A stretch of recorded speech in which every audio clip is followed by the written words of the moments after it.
तो क्या खाओगी? कुछ भी मंगा लो, पर जल्दी, बहुत भूख लगी है। वो पनीर के पराठे बोल दूं? क्या? नहीं बाबा, बिल्कुल नहीं, ये भी कोई खाने की चीज है? हाँ, हम तो यही खाते हैं। क्यों, क्या हुआ? कुछ नहीं, अब तुम्हें खाना है तो खाओ, मैं तो नहीं खाऊंगी। अच्छा, तो तुम क्या खाओगी फिर? मैं अपने लिए मेन्यू में देखकर खुद ही कुछ ऑर्डर कर दूंगी। फिर वैशाली ने वेटर को आवाज लगाई और अपने लिए एक पिज्जा और कोल्ड ड्रिंक का ऑर्डर किया, जबकि अमृत ने वेटर से 2 पनीर के पराठे का ऑर्डर किया। फिर वेटर के जाने के बाद, तुमने फिर से पिज्जा ऑर्डर कर दिया? हाँ, तो तुम्हारे ये तेल से भरे पराठों से तो अच्छा ही है ना। और वो तुम क्या पीते हो? हाँ, छाछ। छी, कितना गंदा सा टेस्ट होता है उसका। तुम भी ना, तुम शहर वाले लोगों को कभी मक्खन, घी और छाछ की ताकत समझ में नहीं आएगी। ओ हेलो मिस्टर अमृत, मुझे नहीं चाहिए ये ताकत वाकत। अरे मुझे लड़ना थोड़ी है किसी से। ठीक है बाबा, तुम्हें जो अटर पटर खाना है खाओ, मैं नहीं रोकूंगा तुम्हें। अमृत और वैशाली के बीच ऐसी मीठी नोकझोंक चलती रही। थोड़ी देर बाद वेटर दोनों का ऑर्डर लेकर आ गया। वो अमृत के लिए पनीर के पराठे और छाछ लेकर आया, तो वहीं वैशाली के लिए पिज्जा और साथ में कोल्ड ड्रिंक। पिज्जा देखकर वैशाली बच्चों की तरह खुश हो गई। ये हुई ना बात, अब आएगा मजा। असल में ये दोनों एक साथ एक ही कंपनी में काम करते थे। अमृत जहाँ सीधा साधा देसी लड़का था, तो वहीं वैशाली उतनी ही शैतान और चंचल। वैसे तो उन दोनों में कोई भी बात एक जैसी नहीं थी, लेकिन फिर भी दोनों एक दूसरे को पसंद करने लगे थे। और फिर एक दिन, यार बहुत प्यास लगी है, देखो ना कहीं कोल्ड ड्रिंक वगैरह है क्या? कोल्ड ड्रिंक तो नहीं दिख रही है, पर वो देखो वहाँ जलजीरा मिल रहा है, चलो पिलाता हूँ तुम्हें। क्या कहा? जल क्या? अरे जलजीरा। ये क्या होता है? एक गिलास पीकर देखो, मजा आ जाएगा। नहीं, पूरा गिलास नहीं, मैं बस एक सिप लूंगी। फिर अमृत ने ठंडे जलजीरा का गिलास खरीदकर वैशाली की तरफ बढ़ा दिया। वैशाली ने जैसे ही जलजीरा का एक सिप लिया तो मुंह बनाते हुए बोली, छी, कितना स्ट्रॉन्ग टेस्ट है। अरे टेस्ट ही नहीं, स्ट्रॉन्ग चीज भी है ये, सारी गर्मी दूर भगा देगा ये। गर्मी का तो पता नहीं, लेकिन अगर तुमने मुझे ये दोबारा पिलाया ना, तो मैं तुमसे जरूर दूर भाग जाऊंगी। अच्छा ये सब छोड़ो, सुनो, कल तैयार है ना, तुम्हें पापा मम्मी से मिलवाना है। सच में?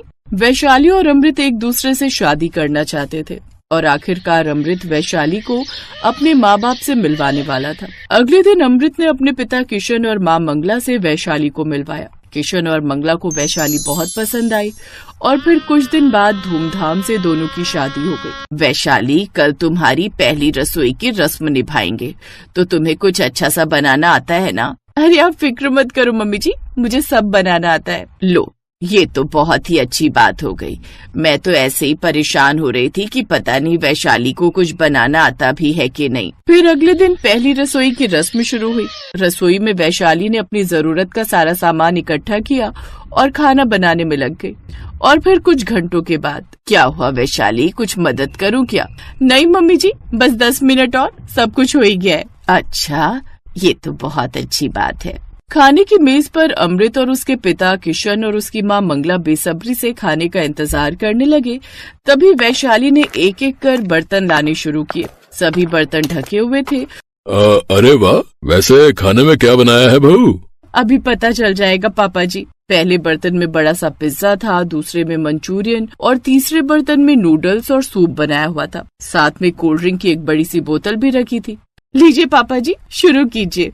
वाह जी वाह, स्नैक्स में तो बहुत कुछ है, पर खाना कहाँ है बहू? पापा जी यही खाना है, आप शुरू करिए, कम पड़ेगा तो मैं और ले आऊंगी, किचन में और रखा है। हैं, ये खाना है? हाँ मम्मी जी, क्यों, क्या हुआ?